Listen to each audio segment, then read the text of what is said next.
Hello everyone. तो चलिए अब अपने लेक्चर को आगे बढ़ाते हैं और आज के लेक्चर में हम सीखेंगे कि वैलेंसी क्या होती है, वेरिएबल वैलेंसी क्या होती है। ये चीज़ें हम आज के लेक्चर में अच्छे तरीके से सीख पाएंगे। तो चलिए फिलहाल इसके जो पहले टॉपिक हमने पढ़े थे, हमने वैलेंस इलेक्ट्रॉन के बारे में आपको बताया था।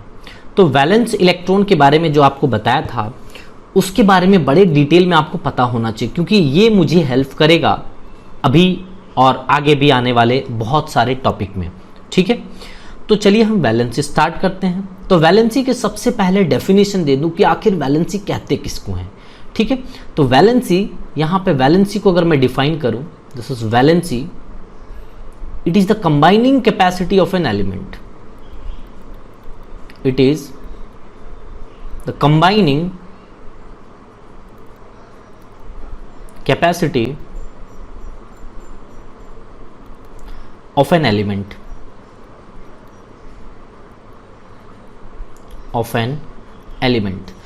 तो बेटा ये चीज समझिए, व्हाट इज कंबाइनिंग कैपेसिटी, यानी कि इसको और भी सिंप्लीफाइड करते तो वैलेंसी जस्ट सिंपली हम बोल सकते हैं नंबर ऑफ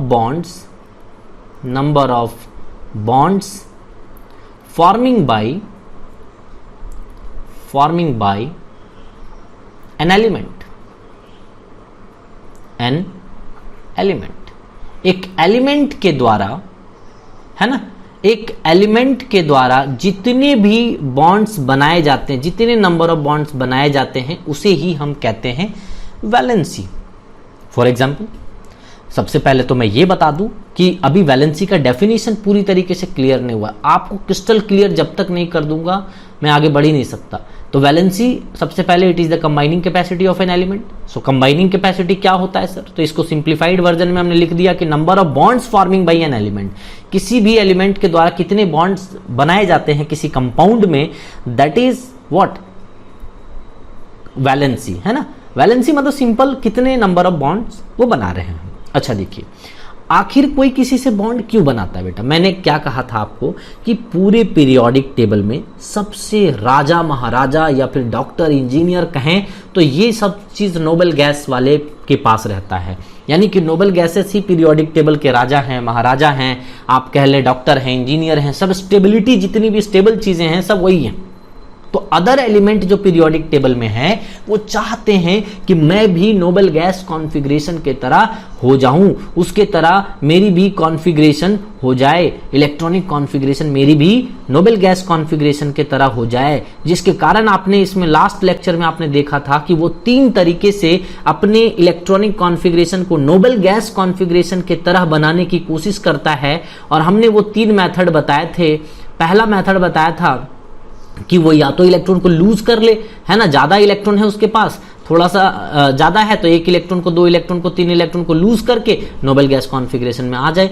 दूसरा रूल हमने बताया था कि अगर उसके पास कम है तो इलेक्ट्रॉन को गेन कर ले, है ना, इलेक्ट्रॉन को गेन करके नोबेल गैस कॉन्फ़िगरेशन एक्वायर कर ले। और तीसरा मेथड हमने बताया था कि वो शेयर करके इलेक्ट्रॉन को नोबेल गैस कॉन्फ़िगरेशन को एक्वायर कर ले। तो इस तरीके से आप 3 मेथड से नोबेल गैस कॉन्फ़िगरेशन को कोई भी एलिमेंट एक्वायर कर सकता है। तो जिस एलिमेंट को जैसा जरूरत है डोनेट करने का, लूज करने का या शेयरिंग करने का, तो उसको अपने अकॉर्डिंग काम करना चाहिए, देखना चाहिए। ठीक है, अब हम चलिए वैलेंसी को डिफाइन करते हैं। तो 2 तरीके से आप वैलेंसी निकालेंगे, है ना। मैं ढेर सारे एग्जाम्पल लूंगा, आपको क्रिस्टल क्लियर हो जाएगा। सबसे पहले देख लेते हैं कि मान लीजिए कि आपके पास valence electron, when number of valence electron, if you have, है ना, when number of valence electron आपके पास अगर बेटा नंबर ऑफ वैलेंस इलेक्ट्रॉन 1 से 4 के बीच में है, 1 है, 2 है, 3 है, 4 है, तब के केस में आप क्या करोगे? तब के केस में सिंपली आपको क्या कर देना है कि जो वैलेंसी होगी ना, वैलेंसी जो होगी आपकी, वैलेंसी डिटरमाइन करेंगे तो सिंपली कह देना कि नंबर ऑफ वैलेंस इलेक्ट्रॉन ही उसकी वैलेंसी होगी, नंबर ऑफ वैलेंस इलेक्ट्रॉन ही उसकी वैलेंसी होगी। कैसे होगी सर? तो चलिए अभी मैं बहुत सारे एग्जाम्पल्स लूंगा, बस ये मेथड आप दिमाग में रखिए, रूल्स को दिमाग में रखिए। दूसरा कैसे निकाल सकते हैं वैलेंसी सर? आप दूसरा सिचुएशन है कि when the number of valence electron are more than 4, when number of electron,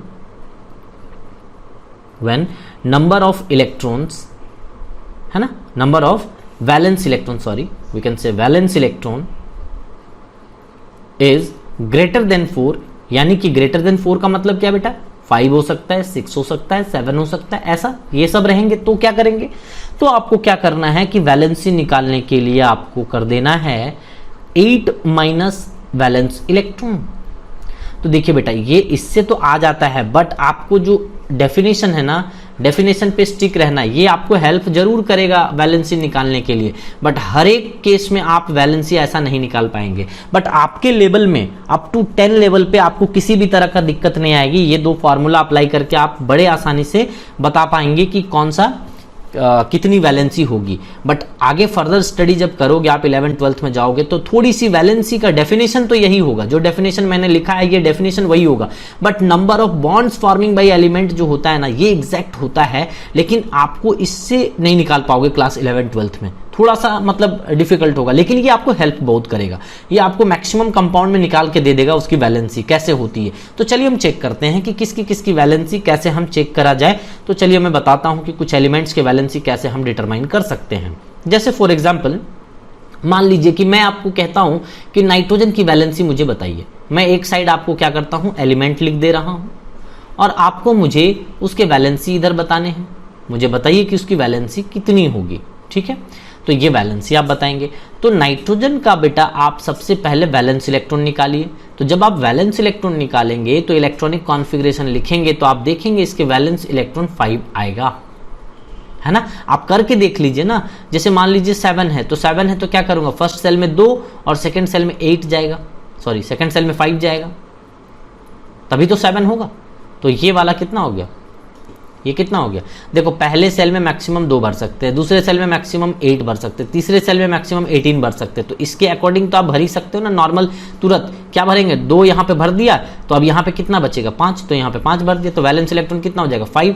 तो 5 वैलेंस इलेक्ट्रॉन है, यानी कि सेकंड कैटेगरी में आ गया। तो हमें क्या करना पड़ेगा वैलेंसी निकालने के लिए, 8 माइनस वैलेंस इलेक्ट्रॉन, यानी कि 8 माइनस 5 विल गेट 3, यानी कि बेटा वैलेंसी 3 आ गई। अब 3 वैलेंसी का मतलब क्या है कि नाइट्रोजन जो है, एक नाइट्रोजन दूसरे नाइट्रोजन से ट्रिपल बॉन्ड के साथ में कनेक्शन जोड़ेगा, है ना। देखो नाइट्रोजन के 5 वैलेंस इलेक्ट्रॉन मैंने यहाँ पे ऐसे लिख दिए, ठीक है। अब दूसरे नाइट्रोजन के भी 5 वैलेंस इलेक्ट्रॉन हमने ऐसे लिख दिए, ये देखो। अब ये 3 इलेक्ट्रॉन इस तरीके से एक एक इलेक्ट्रॉन मिलकर के बॉन्ड बना लेगा, और हम कहेंगे इसकी वैलेंसी 3 हो गई। क्यों, क्योंकि नाइट्रोजन और नाइट्रोजन के बीच में देख लीजिए कितने का बॉन्ड है, 3 बॉन्ड है। तो हम वैलेंसी 3, यानी कि कंबाइनिंग कैपेसिटी बेटा देखो, कंबाइन कितने बॉन्ड से कंबाइन हो रहा है, 3 बॉन्ड से कंबाइन हो रहा है 2 एटम, तो इसको कंबाइनिंग कैपेसिटी कह रहे हैं। Number of bonds forming by an element, कितने बॉन्ड बना रहे हैं ये दोनों मिलकर के, तो 3 बॉन्ड बना रहे हैं इस एटम के, 2 एटम के बीच में 3 बॉन्ड है, तो वैलेंसी 3 हो गई। अच्छा, क्या मुझे आप ऑक्सीजन के लिए बता पाएंगे, ऑक्सीजन के लिए बता पाएंगे। ऑक्सीजन का वैलेंस इलेक्ट्रॉन इसी फॉर्मूला से निकालिए। यहाँ पे 2 हो गया, तो बच गया यहाँ पे कितना, ऑक्सीजन का 8 है, तो 8, तो 2 यहाँ पे हो गया, तो 6 बच गया यहाँ पे। तो वैलेंस इलेक्ट्रॉन यानी कि ये वाला इलेक्ट्रॉन कितना है, वैलेंस इलेक्ट्रॉन 6 है। अब 6 वैलेंस इलेक्ट्रॉन है, तो अपने पास अगेन सेकेंड कैटेगरी में हम बात करेंगे, तो 8 माइनस कितना हो जाएगा बेटा, बोलो 8 माइनस 6 विल गेट 2, यानी कि ऑक्सीजन के बीच में यहाँ पे आप देखेंगे तो ऑक्सीजन यहाँ पे इस तरीके से 6 इलेक्ट्रॉन हो गए ऑक्सीजन के valence electron, and again oxygen के वैलेंस इलेक्ट्रॉन 6 इलेक्ट्रॉन हो गए, क्योंकि बेटा मैंने पहले ही बताया था सिर्फ और सिर्फ वैलेंस इलेक्ट्रॉन ही बॉन्डिंग में पार्टिसिपेट करते, बॉन्ड बनाने के लिए सिर्फ और सिर्फ वैलेंस इलेक्ट्रॉन ही पास में आते हैं। तो ये देखिए 2 इलेक्ट्रॉन ऐसे ऐसे आएंगे, ये वैलेंसी यही बता रहा है बेटा कि कितना बॉन्ड बनाएगा। तो देखिए ऑक्सीजन 2 बॉन्ड बनाते हैं 2 एटम के बीच में, यही बताना चाहता है। This is the combining capacity and this is the number of bonds forming by an element. देख लीजिए नंबर ऑफ बॉन्ड्स यानी कि 2 बॉन्ड बना रहा है ना 2 एटम के बीच में, तो यहाँ पे कंबाइनिंग कैपेसिटी कितनी हो गई 2, यानी कि आप समझ रहे होंगे, फील करिए वैलेंसी मतलब क्या होता है, number of bonds forming by an element, एक एलिमेंट के द्वारा कितने बॉन्ड बनाए गए हैं। तो देखिए ये भी ऑक्सीजन 2 बॉन्ड बना रहा है, ये भी ऑक्सीजन 2 बॉन्ड बना रहा है, यानी कि वैलेंसी 3। यहाँ ऑक्सीजन नाइट्रोजन 3 बॉन्ड बना रहा था, यहाँ पे भी नाइट्रोजन 3 बॉन्ड बना रहा था, तो वैलेंसी कितना हो गया 3। तो इस तरीके से आप और भी एग्जांपल्स के लिए देखिए, जैसे मान लीजिए फ्लोरीन है बेटा आपके पास, तो फ्लोरीन का वैलेंस इलेक्ट्रॉन कितना है 2 7 है, तो वैलेंस इलेक्ट्रॉन ये 7 हो गया आपको, आउटर मोस्ट सेल वाला, तो 7 वैलेंस इलेक्ट्रॉन हो गया। तो वैलेंसी कैसे निकालेंगे, तो इसकी वैलेंसी निकालने के लिए आपको क्या करना पड़ेगा, वैलेंस इलेक्ट्रॉन दैट इज 8 - 7 कर देना है, तो यू विल गेट 1, यानी कि फ्लोरीन फ्लोरीन के बीच में सिंगल बॉन्ड बनेगा, ये बता रहा है।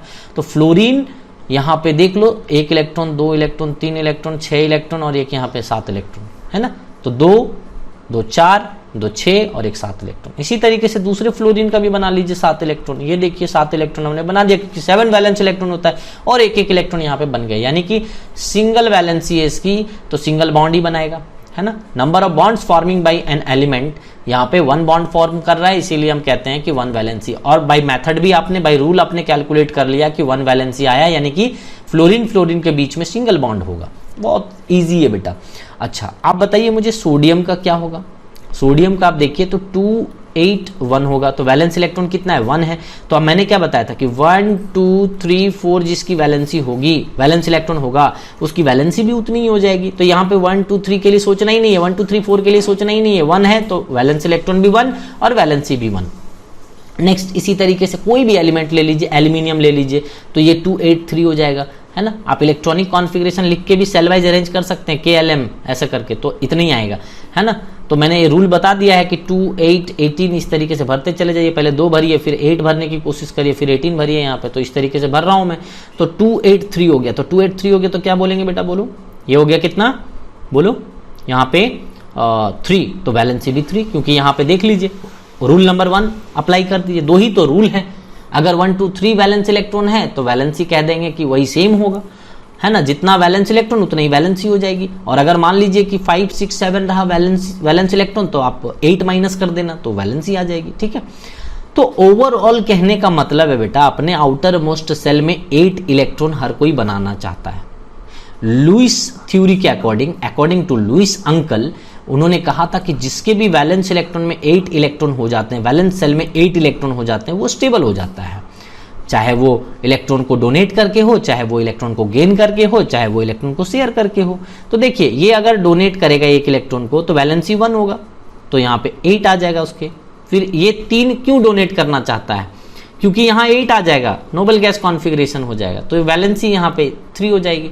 यहाँ देखिए यहाँ पे 7 है तो एक लेना चाहेगा ये, है ना। तो कहने का मतलब क्या है बेटा, कि जहां से नजदीक पड़े 8 लाने में, जहां से नजदीक पड़े, जब 5 6 7 अगर रहता है तो ये लोग लेना पसंद करेंगे ना, तभी तो जल्दी से 8 में पहुंच जाएंगे। लेकिन 1 2 3 जब रहेगा, है ना, 1 2 3 जब रहेगा तो ये तो डोनेट करना चाहेंगे, तब ये पहुंच जाएगा 8 में जल्दी से। तो ये चीज है, और 4 के लिए दोनों पॉसिबल है। अब हम बात कर लेते हैं, चलिए यहाँ पे ज़्यादा इसको समझने की जरूरत नहीं है बेटा, आप टेंशन नहीं लें इसके बारे में, ठीक है।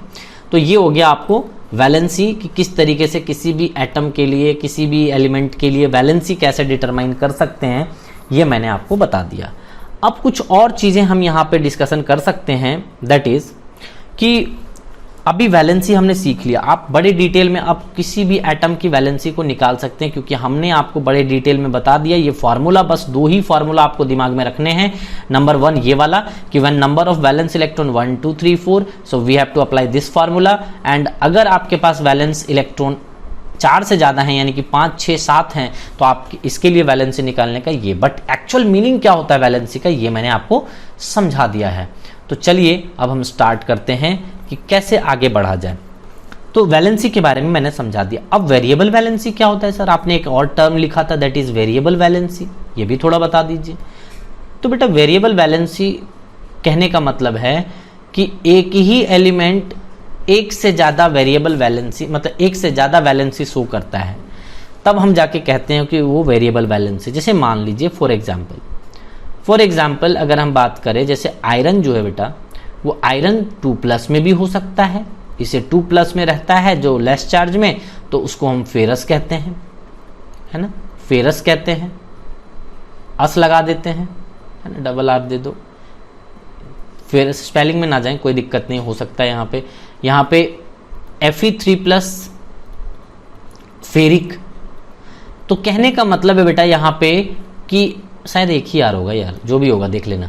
तो यहाँ पे फेरस एंड फेरिक, यानी कि यहाँ पे OUS अस लगता है किसमें, जब लेस चार्ज रहता है तो 2 है यानी कि लेस है, तो लेस चार्ज जब भी रहेगा बेटा उसमें अस लगाओगे, अस लगा दोगे, और जब मोर चार्ज रहेगा बेटा किसी के ऊपर में तो वहां पे इक लगा दोगे। तो आयरन 2 ही ऑक्सीडेशन स्टेट में होता है, आयरन 2+ में भी होता है और 3+ में भी होता है। तो जब 2 में रहेगा तो हम बोलेंगे अस यानी कि फेरस, और इसको बोलेंगे फेरिक, इक लगा दिए, देख लो यहाँ पे है ना फेरिक, तो इजीली बता सकते हैं। अब नेक्स्ट इसी तरीके से बेटा यहाँ पे आप देखें तो कॉपर भी 2 ऑक्सीडेशन स्टेट में होता है, कॉपर 1 में और कॉपर 2 में। तो यहाँ पे जब कॉपर 1 में है तो बोलेंगे क्यूप्रस, क्यूप्रस मिनिमम में, और ये मैक्सिमम में तो क्यूप्रिक, क्यूप्रिक, ठीक है। और भी मतलब और भी बहुत सारे हैं, SN2+ है, SN4+ है, तो ये हो गया स्टैनस, ये स्टैनिक। यहाँ पे PB है, PB2+ में, PB4+ में, तब भी आप कह सकते हो ये प्लम्बस, ये प्लम्बिक। तो यहाँ पे आप देख सकते हैं कि जिसमें लेस चार्ज होता है उसमें अस लगा देते हैं, जिसमें मोर चार्ज होता है उसमें इक लगा देते हैं। तो कुछ एलिमेंट्स ऐसे भी होते हैं जहाँ पे वेरिएबल वैलेंसी शो करता है, यानी कि वैलेंसी यहाँ पे इसका 3 का 2 भी है और 4 भी है। इसी तरीके से लीड का 2 है और 4 भी है। इसी तरीके से कॉपर का 1 है और 2 भी है। आयरन का यहाँ पे 2 है एंड 3 भी है। तो ये वेरिएबल वैलेंसी है बेटा, एक वैलेंसी में ये लोग नहीं रहते हैं, सो मोर देन 1 वैलेंसी ये लोग शो करते हैं, ठीक है। तो कुछ मेटल्स ऐसे सर्टेन मेटल्स ही होते हैं, कुछ मेटल्स होते हैं जो कि यहाँ पे एग्जिबिट करते हैं मोर देन 1 वैलेंसी को, तो इसे हम कहते हैं बेटा क्या, वेरिएबल वैलेंसी। तो इस तरीके से आपको याद रखना है कि जो लेस चार्ज वाला होता है उसके बाद में सफिक्स क्या लगाते हैं बेटा, बोलो अस। जो मोर चार्ज रहता है इसके पीछे सफिक्स क्या लगाते हैं, बोलो इक। तो ये बहुत ही बेहतर तरीका है कि आप कैसे बताएं कि वैलेंसी और वेरिएबल वैलेंसी क्या होता है। अब देखिए, अब मैं कहता हूं आपको कि मैं एक क्वेश्चन पूछना चाहता हूं आपसे। क्वेश्चन ये है मेरा कि how do atom exist, how do atom exist, how do atom exist, मुझे बताइए आखिर एटम कैसे एग्जिस्ट करता है, ये क्वेश्चन है मेरा आपसे, ठीक है। तो यहां पे आपको पता है कि जैसा मैंने आपको बताया कि नोबल गैसेस जो होते हैं बेटा, नोबल गैसेस है ना, वो कौन होते हैं, हीलियम होते हैं, है ना, नियॉन होते हैं, आर्गन होते हैं, क्रिप्टन होते हैं, जेनॉन होते हैं, रेडॉन। तो ये these are the elements noble gases. ये बहुत ज़्यादा स्टेबल होता है, केमिकली अनरिएक्टिव होते हैं ये लोग, है ना। तो अनरिएक्टिव होते हैं, ये किसी से रिएक्शन नहीं करते हैं। तो सोचिए ये केमिकली अनरिएक्टिव है। अच्छा, रिएक्ट करने की जरूरत किसको पड़ती है ना, मतलब दर दर कौन भटकता है। अनरिएक्टिव मतलब एक जगह बैठा हुआ अपना इत्मीनान से, कोई मतलब नहीं है दुनिया से। क्यों? क्योंकि पैसा बहुत है ना इसके पास, पूरा फुल है सबका, और वाइटल फुल है बेटा। यहाँ पे इन लोग के पास खूब पैसा है, खूब डॉक्टर इंजीनियर है, नेता है, सब बढ़िया बढ़िया चीज यहीं पे है नोबल गैसेस में। अब जो अदर जन हो गए, अदर एलिमेंट्स जितने भी हो गए, है ना, वो क्या होते हैं, अनरिएक्टिव, है ना, अनरिएक्टिव होते हैं। तो अनरिएक्टिव है इसका मतलब क्या, इधर उधर दौड़ रहा है, भटक रहा है। वो किस लिए भटक रहा है, स्टेबिलिटी को पाने के लिए, ठीक है। अब यहां पे हम बात करते हैं कि इसका बेटा हम इसको एटम्स भी कहते हैं और इसी को हम मॉलिक्यूल भी कह सकते हैं। क्यों? क्योंकि भैया ये तो किसी से बॉन्ड ही नहीं बनाता। तो नोबल गैसेस के लिए स्पेशली हम इसको कह सकते हैं हीलियम एटम, और हीलियम मॉलिक्यूल भी हम इसी को कहेंगे। क्यों? क्योंकि भैया इसका मॉलिक्यूल भी यही है और एटम भी यही है, क्योंकि ये तो किसी से कंबाइन होगा नहीं। तो दोनों चीज हम इसके लिए टर्म जो यूज करते हैं वो इसी के लिए बस यूज कर देते हैं डायरेक्टली, कि हम कह सकते हैं कि हीलियम एटम भी है, हीलियम मॉलिक्यूल भी है, नियॉन एटम भी है, नियॉन मॉलिक्यूल भी है। तो नोबल गैसेस के लिए सिर्फ ये वाला यूज करते हैं बेटा, याद रखना, ठीक है। अब तो जो rest of the other element होते बेटा, अदर एलिमेंट्स जो अनरिएक्टिव होते हैं, जिसका वैलेंस इलेक्ट्रॉन पूरा नहीं है, पूरा फुल्ली फिल्ड नहीं है, वो लोग क्या हैं, अनरिएक्टिव हैं। तो अनरिएक्टिव हैं तो वो छटपटाएंगे, इलेक्ट्रॉन को लूज करना चाहेंगे, इलेक्ट्रॉन को गेन करना चाहेंगे, और जाके स्टेबिलिटी को एक्वायर करना चाहेंगे, और वो भी लास्ट में अनरिएक्टिव हो जाएंगे, एक्वायर करके स्टेबिलिटी को पा करके फिर वो अनरिएक्टिव हो जाएंगे। तो वो हर कोई चाहता है अदर एलिमेंट। तो अब उसी में जो गेनिंग लूजिंग होता है तो उसमें दो तरीके के एटम्स एक्चुअल में एग्जिस्ट करते हैं। कैसा एग्जिस्ट करते हैं? दो तरीके से एग्जिस्ट करते हैं। एक इलेक्ट्रॉन को लूज करता है, इलेक्ट्रॉन को गेन करता है। तो एटम दो तरीके से एग्जिस्ट करते हैं, टू वेज में एग्जिस्ट करते हैं। आप कह सकते हैं कि टू वेज में एटम एग्जिस्ट करता है। नंबर वन कैसा करता है बेटा? In the form of ion, और दूसरा जो एग्जिस्ट करता है in the form of molecule. So सबसे पहले आयंस के फॉर्म में रहता है और मॉलिक्यूल्स के फॉर्म में रह सकता है बेटा। कोई भी एटम एग्जिस्ट जो करता है वो दो तरीके से, आयंस के फॉर्म में और मॉलिक्यूल्स के बीच में, मतलब मॉलिक्यूल्स के फॉर्म में। तो बेटा ये मैं बड़े डिटेल में अगले लेक्चर में आयंस के बारे में बताऊंगा और मॉलिक्यूल्स के बारे में बताऊंगा। तो आज के लेक्चर में इतना ही रखते हैं। तो आप नेक्स्ट लेक्चर आप आयंस के बारे में देखेंगे, कंप्लीट आयंस के बारे में मैं बताऊंगा, और उसके नेक्स्ट लेक्चर में मॉलिक्यूल्स के बारे में कंप्लीट बताऊंगा। तो चलिए आज के लेक्चर को यहीं ख़त्म करते हैं। Thank you everyone.